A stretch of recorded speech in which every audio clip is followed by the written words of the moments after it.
Following Jason, how did I get this slot in the speaking arrangements? You owe me one. Yes, so my name's Kate from Rata Foundation. Lots of familiar faces in the room tonight, so hello to everybody. I have been in the funding sector for quite some time in the UK. I worked for some lottery distributors over there, both in the kind of grant-making world, and also in a kind of partnership grant-making program, managed a partnership grant-making program, which was a collection of funders working together to deliver our program. So imagine that a common front door for 5 organisations. I'm sure you can only dream of such things. But also as a strategic funder as well, where we were looking to drive specific outcomes through our funding, and doing that intentionally by driving cross-sector collaboration. So collaborations between the private, public, and also the voluntary sector as well. So that's a little bit about me. I've been in New Zealand for the last 15 years. I'm very fortunate to be working for Rata Foundation, which is the second largest philanthropic foundation in New Zealand, and just discovered the other day we're actually the 6th largest in Australasia, which I was actually blown away by, because you'd imagine there'd be some really big philanthropics in Australia, but apparently not the case.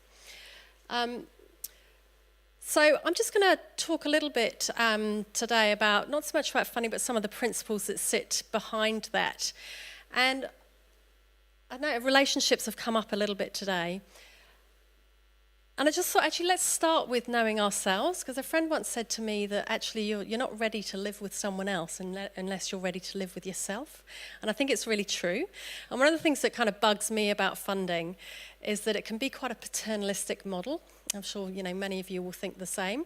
That there's often this inherent kind of power imbalance around funding. So the funders hold all the money, and they're taking those decisions, and that kind of paternalism can drive some unfortunate behaviours. So actually, when you're thinking about funding, think about yourself first. Put yourself at the centre of that, because it's all about you. It's not about the funders. So before you start to think about any kind of funding relationship, whether that's with a philanthropic or a local government or a central government funding partner, really spend some time thinking about yourselves. How well do you know what your purpose is? And I know that Sarah talked a lot about this as well. How well can you describe the outcomes that you're trying to achieve with your organisation? It's really important to kind of get really clear about that before you even start to engage with thinking around who your funding partners might be. And also, what stage are you at? So are you a new organisation? Are you looking to pilot something? So do you need some seed funding to get you up and running? Have you already piloted something and you're looking to grow? Are you looking for that next stage of funding to get you to that next level? Are you in that maturity phase where you're just looking for some money to keep yourself operating and keep the wheels turning? And if you are in that maturity stage, how do you know that you're still relevant? How do you know that you're still thinking about what your community needs and how well you're reflecting that?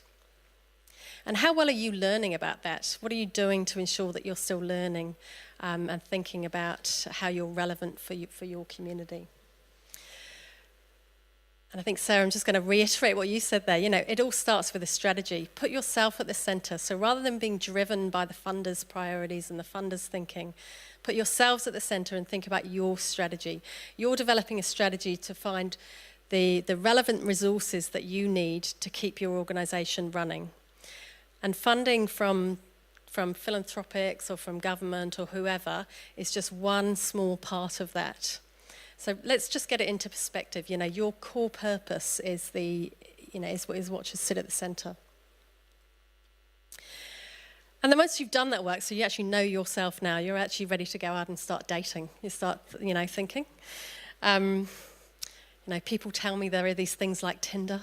I don't know what it might be, but you might start flicking through and having a look. So get to know the funders, and there's a myriad of funders out there. If I'm not going to stand up here and tell you tonight who they all are, but if you're looking on our website, we've certainly got a whole list of funders. We've got a whole section on our website, www.ratafoundation.org.nz, that tells you which funders you can approach. So go and have a look about that. And you're looking for alignment. So which of those funders talk to you? Which of them align with the work that you're doing? So you've thought about your purpose, who you are as an organisation. Which of those funders speak to you?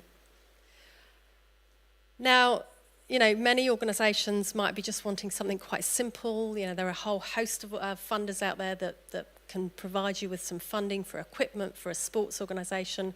A lot of the gaming trusts do that really well, and they might be a good fit for you. A lot of organisations are in the community development space, and certainly people like lotteries and Rata Foundation and Christchurch City Council, tend to really align with that kind of work. So have a good think about those different funders. And then think about how much involvement you want with them. So we talked a lot about relationships earlier with Sarah, about the way that you might engage and develop those relationships with the various funders. Now, it may be that you just want something really simple, that you just want some funding for a piece of sports equipment, and actually putting a quick application in and getting a quick return on that from a funder that you don't have much engagement with is fine. But it may be that you want to see your funding partner as somebody that you can work with and have a relationship with and talk to about the issues and challenges that you're having and use them as a partner. So think about what type of engagement and involvement you want, and the various funders will have different levels of engagement. We at Rata Foundation have certainly been on a journey over the last couple of years and have thought about how we engage with our communities. We used to be a funder that the application went in, something happened to it, and the kind of money came out the other end if you're lucky. But we're trying to evolve and move towards a more engagement-focused approach where we're really connecting with people and hoping to develop those relationships so that we can work with you towards those common outcomes. And we talked also earlier about, diversifying. You don't want just one funder, Nobody wants to be in that position where you're setting yourselves up for risk because you've just got one funder that you're relying on, and if that goes, for whatever reason, if that funder's not able to support you 1 year, that might be because you miss a funding deadline, or it might be because their funding pot has suddenly got smaller, or some other reason that affects you. It's really important to diversify and think through who the range of funders you might have to ensure that your strategy de-risks you in that way. So you've got a range of different funders. Oh, hang on. There we go. And then, of course, the application process, if you like, is all about you telling your best story. So it's all about you putting your best foot forward. And to be fair, most funders have pretty similar processes. Most of us want to know the same information from you. I'd like to say that, some of us do it so much better than others, but most of us operate in a fairly similar way. So the first thing is to think about what are your outcomes. And Sarah spoke about this earlier as well. What are the outcomes that you're trying to achieve? So how do you convey what it is that you will deliver with the funding that you're asking for? And people often think about their activities, and people think about the programs that they run, but what is the change you're wanting to see by doing that? So how can you convey that?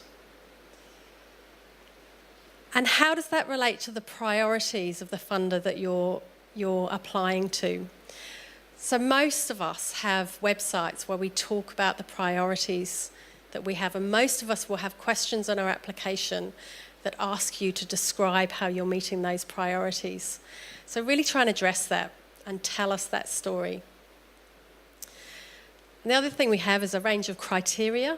So we'll ask a lot of questions. So on our website, we've got a little section that says what we will look at. And that's really the criteria. Most funders will have some criteria. Some of them aren't necessarily on their websites, but they'll be reasonably similar to what we do, and we're really keen on being transparent and open and making sure that we ensure that you know what we're looking at. So we're just asking you things like, how are you learning? How are you showing that what you're doing is good practice? How are you involving your community in what you do? How do you know that there's a need for what you're doing? How well run is your organisation? So all these types of questions. So they shouldn't be, there's no kind of magic formula here. It's just about you telling us in a real way how you address each of those questions. And we talked earlier as well, Sarah talked earlier about, telling a story that can convey something to those human beings. And when you're writing a grant application, you're writing to a grants advisor or someone sitting on the other end of that portal. And they're a human being. And so when you're conveying your information, do that in a really authentic way. Nobody likes jargon. I know we use it a lot. I mean, Jason was up here with his various sustainable development goals and all that jargon, and we all use that. But, we need to try and cut through that. So really use your real voices to try and convey that message. Be as authentic as you can be, because you're telling your story. You're not telling someone else's story. This is about connecting in a way that's human and real. And, we respond to that.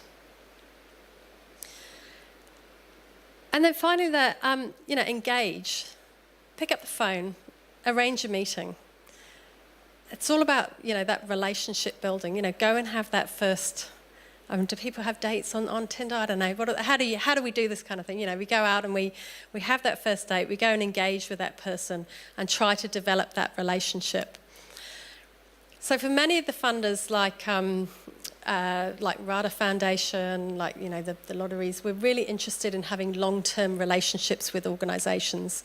We know that some of the hardest funding to get is those operating costs, the things that keep you going year on year. And we tend to fund a lot of that type of funding because we know that can be a bit of a gap for organisations. So that's a long-term relationship that we're developing. So pick up the phone, arrange a meeting, engage with your funding, with your advisor, and start to help us know your story. And I thought I had one more slide, which was just a little bit about Rata Foundation and the work we do, but that seems to have got lost slightly. So we've got a whole heap of stuff on our website. Have I gone over time as well? I thought I was doing better at the 10 minutes than everyone. I thought I'm going to get up there. I'm definitely going to do 10 minutes. Everyone else has gone way over, and I seem to have done 13, but never mind. I've really tried. So anyway, just trying to demystify it. So my final thing, there's a whole heap of funding myths out there. Don't listen to them. There's people that say you need to apply for twice what you want because you'll only ever get half. Don't listen to any of that. If it's not on the website, if it's not a criteria, if it's not a priority, it's probably not true. So come and talk to us, engage, and don't make it too hard.